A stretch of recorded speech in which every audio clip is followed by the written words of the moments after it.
guides will be based on gameplay. I won't be doing against bots, or I won't be doing like custom games. What I'm gonna do is I'm gonna go in queue, pick up my champion, and just play a normal game and guide you as I play, whether I'm winning, whether I'm losing, so you can see the situational stuff. Of course, that in some parts of the game, I'll be talking about other scenarios that could happen instead of the ones actually happening in the video. So sit back, enjoy, and I hope it's helpful. Remember that you can always comment on them, and if you think there's something wrong or something you would do differently, just leave a comment, be polite, and I'll respond to you. Why didn't I do it like you think I should, or why I did it like I did. So guys, for my first guide, I decided to do it on Maokai, since he's my currently main champion in this meta. So let's jump into the champion, so we can talk a bit about him. So Maokai, the Twisted Trend. What is Maokai all about? Maokai, he has a kind of weak early game phase, depending on your matchup, which we will talk about it as we go in game. But he scales very well into the late game. Even if you don't quite survive the laning phase, get killed like 2-3 times in the laning phase, you don't have to be worried. Your game isn't over. You'll still be useful because Maokai's kit is very useful in team fights. His ultimate can mitigate a lot of damage outputted by the enemy team, and you have a very nice kit to go into the enemy's backline and disrupt it. You have your Q, which deals a knockup and a lot of damage, and the slow. You have your saplings, which slows. You have your W, which roots the enemy for a short time. So, what you want to do with Maokai, you want to build a lot of cooldown reduction, uh, and a lot of sustain, a lot of HP, armor, magic resist. You want to be very tanky to be useful. So you can go in the team fights, you can survive as long as possible, and spam your spells and proc your passive as much as possible. Because Maokai's passive will heal him for 7% of his maximum HP with when you auto attack after 5 spells are casted near you. So let's jump into masteries and runes real quick here. For masteries, you want to go 0 9. You want to go 9 21 0. And why is that? 21 because Maokai's early game phase is kind of weak, and you want to be able to survive it without giving the enemy any kills if possible, and if possible getting a couple kills for yourself. Always, most of the times with the help of your jungler. Why the 9 points? Because 9 points in offense, because Maokai already has a very high base damage. You don't need to go 21 in offense to be able to dish out a lot of damage. You just need 9 points in offense, not more. As for runes, I usually go Queens of Ability Power, Marks of Magic Penetration, Seals of Armor, and Glyphs of Magic Resist. Uh, Why is that? Because with the Queen's ability power, you'll be able to dish out more damage. You can switch this to Armor Queens if you're against a very auto attack damage based champion like Nidalee. The Marks of Magic Penetration for the same reason, to dish out some damage to penetrate because top laners usually go with magic resist glyphs, so you take the magic penetration marks to nullify that effect.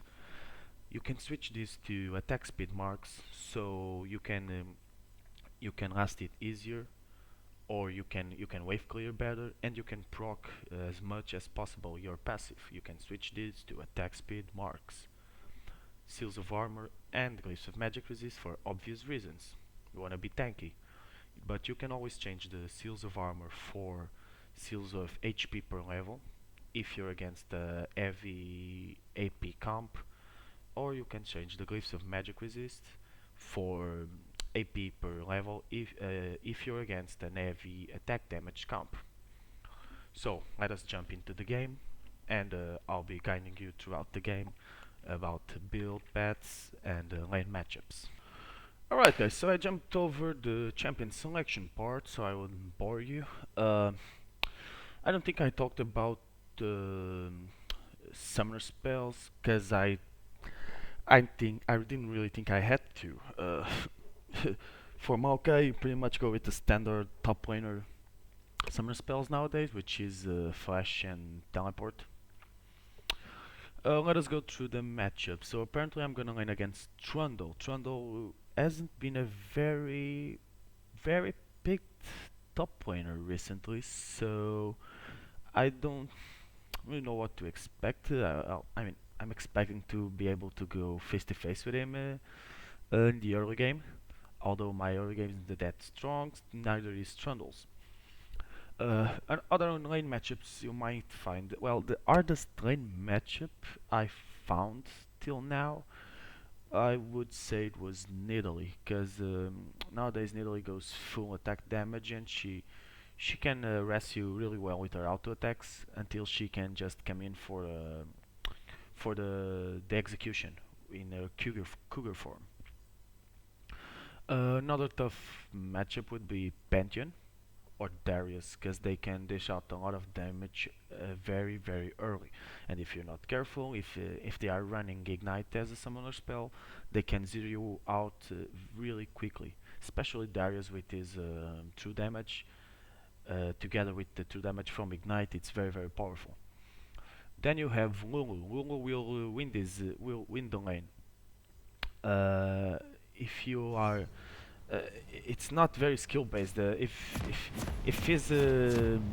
he has minimum skill, if he has the least bit of skill, the Lulu will always win the lane.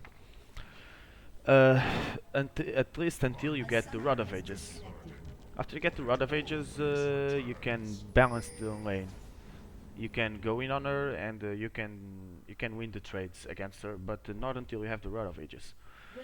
Then you have Rise. Rise Rise will pretty much dominate your lane. It will try to harass you, but the thing with against Rise is that it's very easy to set up ganks against him. So if you get like 1 or 2 kills in lane against him, his laning phase is pretty much over. Then you have other top laners in the current meta like Gragas. Well, you haven't seen Gragas, a lot of Gragas lately, but since it was nerfed, you can out sustain him pretty easily because he will eventually run out of mana, and you can just go all in on him. Uh, you also have let me see other matchups in the current meta. Well, you see a lot of Irelias. You can you will you'll be very much stronger than Irelia in the early game. You'll be stronger than Irelia in the early game, so it's not very open to discussion. Although she does hit that power spike with if she gets her Trinity Force before you get your Rod of Ages or something, things can be a bit difficult for you because she will you will outscale her in the late game probably because you'll be more useful in team fights. But in the early mid game, she will outscale you in that part of the game as soon as she gets her Triforce. So let's start playing against Trundle. I decided to come with the Doran's Ring because I'm not expecting this to be a very difficult laning phase. Because he uses mana, and if he tries to harass me a lot with those bites, I will also be able to dish out some damage, and it will eventually run out of mana, so I can do it like this, and I can sustain myself with my passive. Also, I have TP, and it doesn't. It has Ignite. Yeah, well, this could pose as a problem for me, the fact that he has Ignite, but I'll try to use it and as an advantage. I'll try to push the lane as much as possible and add back as soon as I can get like a core item, something.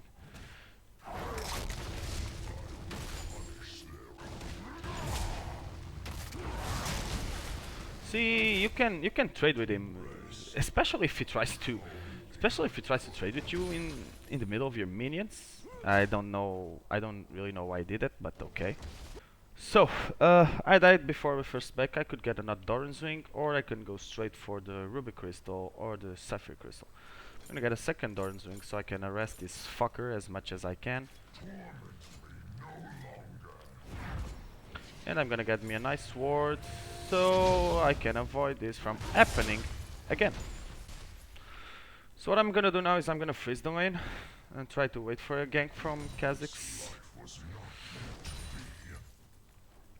Because he's already ahead of me, but it doesn't mean that this is over. That's the good thing about Maokai, you know? I used to main Renekton before Maokai, and well, I had like tons of pressure in the early game because Renekton is that lane bully that, well, as we all know, if you don't, you're very strong in the early game, but if you don't get ahead, if you get behind your matchup, that's pretty much, your game is pretty much over. You won't scale very well into the late game, which poses a problem. With Maokai that doesn't happen as much, even though if your winning phase isn't that good, you'll always get a you'll always be useful in the team fights because of Maokai's kit, you know. So the ideal thing is to, for your first back, the ideal is to be able to pick up the Catalyst and Protector. But if you can, like I did, you can go for the second Doran's Ring in case you need some lane dominance. So you can dish out damage like this, you see? Or you can go for... So apparently, Trundle is being babysitted. Well, I won't worry too much about it because, like I said, Kha'Zix is focusing more on the mid lane and the bot lane, as he should be. Because, like I said, I will eventually outskill Trundle. I'll be much more useful in the team fights than he will. Especially because I'm gonna go full tank. He's probably gonna go for a Blade of the Ruin King first. He's gonna back now, and since he has no teleport, I'm gonna push the wave as much as possible. Make him lose some CS, you know. Make him lose some CS to the tower. That Maokai is really good at that, actually. I'm gonna make him lose at least one wave until he returns to lane.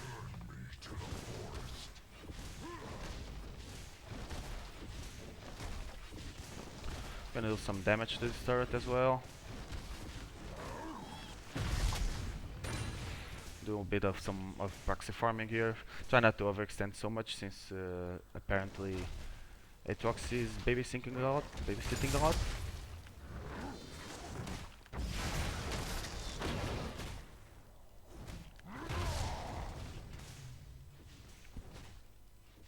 So I'm gonna back now since I have enough gold for my catalyst.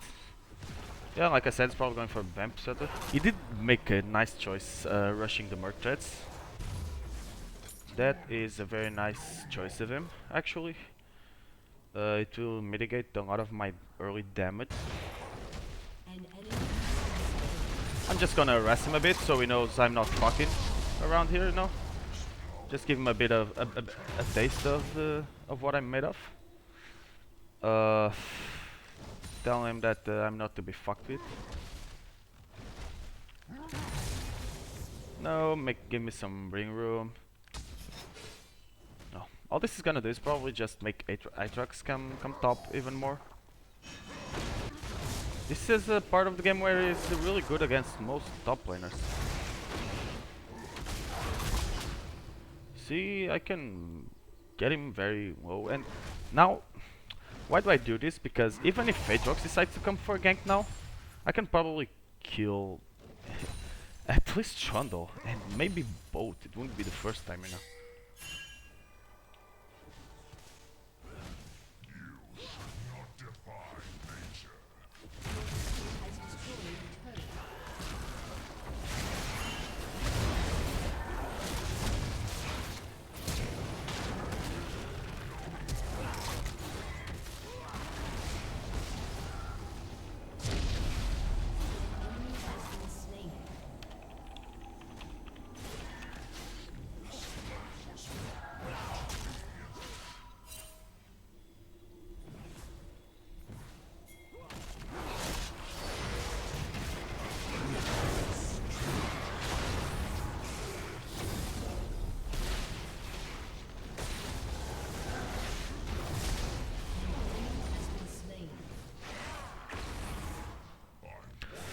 See what I did there? I used my passive in my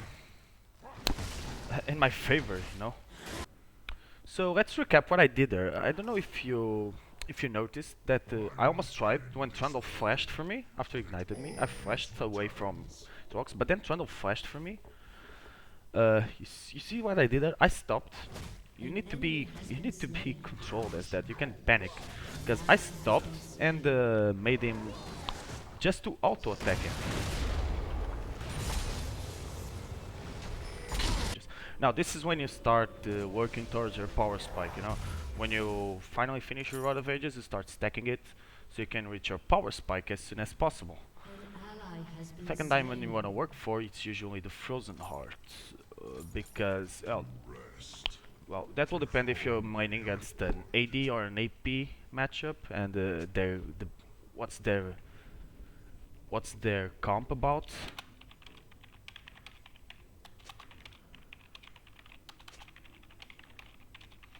So this is where the TP comes in handy. See, Trundle decided not to take TP, and now my team is working towards settling that for Dragon. What this will mean is that I will push the lane.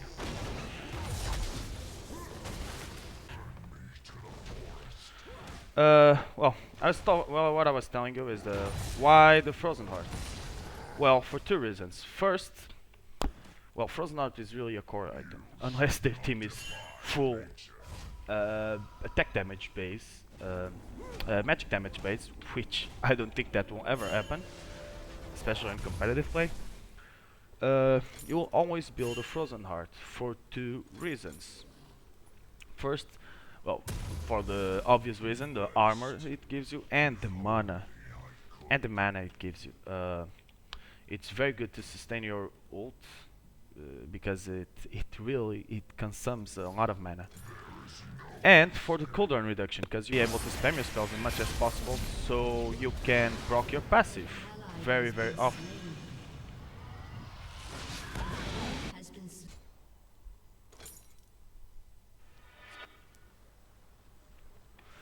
So apparently they have a Fed Vayne, which you can't really do much about it since she deals a lot of true damage. So what we're gonna do, I'm gonna go for my standard Merc Tread builds because I really need the tenacity. Oh, we got our second Drake, which is good at this point. It would be nice if I didn't lose this kind of minion, but apparently I will, and I can't do nothing about it. So I'm gonna keep pushing top. If my team are smart enough, they will probably keep pushing the lane.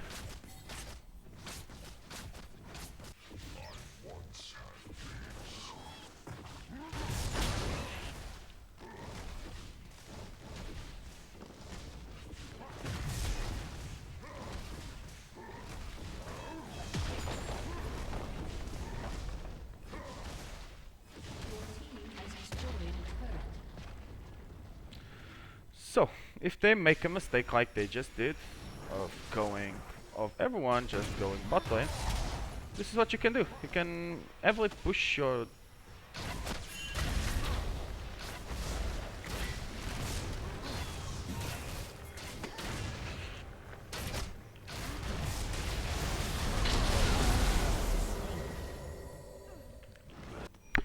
So, that was a very successful engage right there.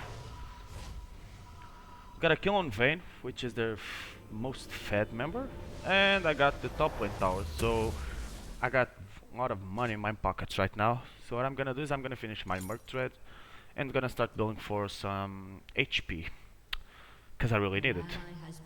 So to build HP, instead of going for the core item Spirit Visage, I'm gonna go straight for the Giant's Belt.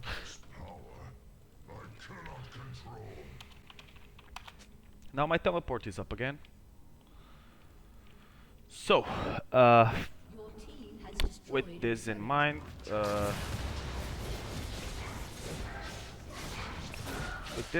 it would be a good time to split push. Since they...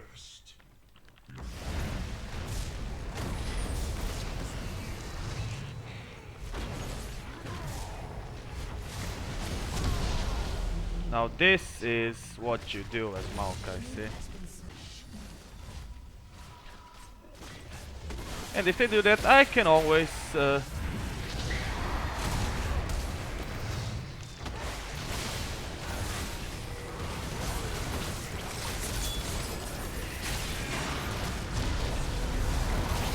see, this is what you do as Maokai. This is what your kit is designed for. An ally has been slain.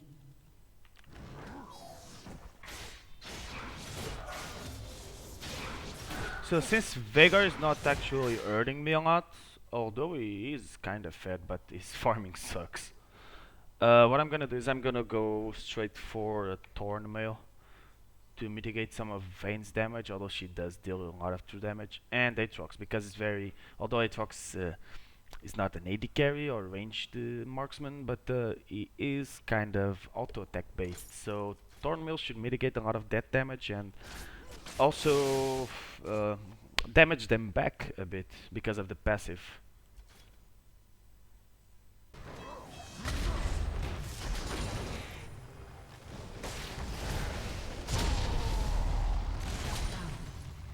And now they have two in the mid lane. I can finally push the top turret.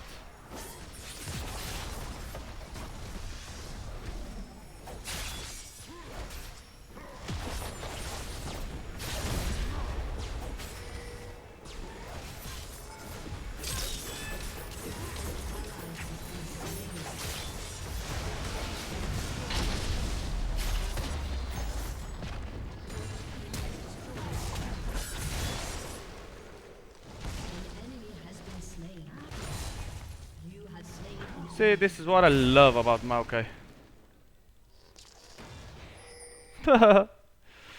And now we got slowed by my sapling. And now we're getting slowed again.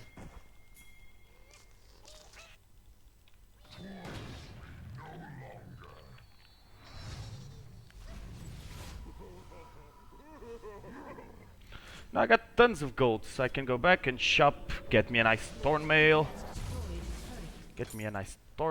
and start working towards my spirit visage. An enemy has been slain.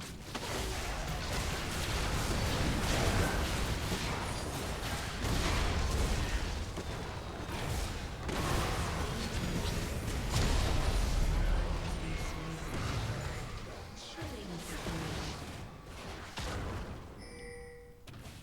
An ally has been slain. An enemy has been slain. Your team has destroyed an inhibitor.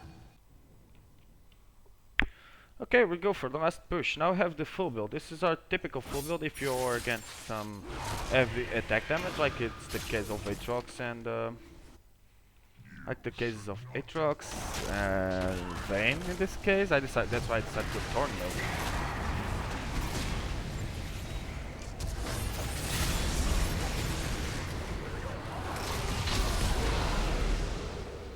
And that's how you get a triple kill.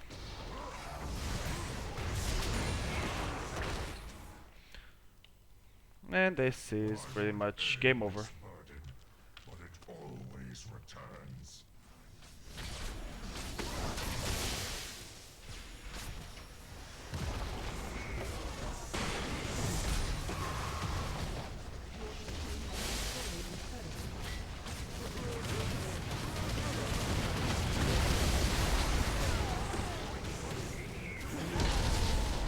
So GG. I hope you've enjoyed this guide. Victory! And see you in the next one.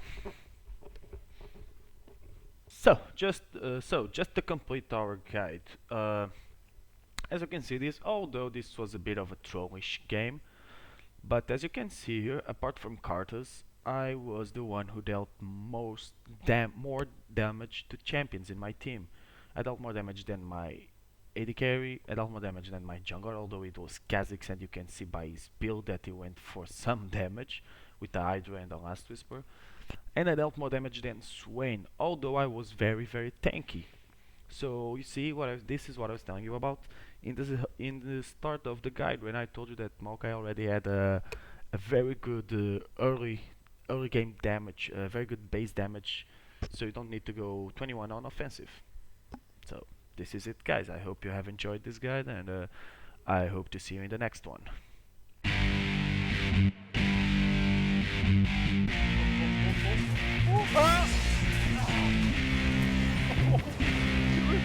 Kill it! Kill it!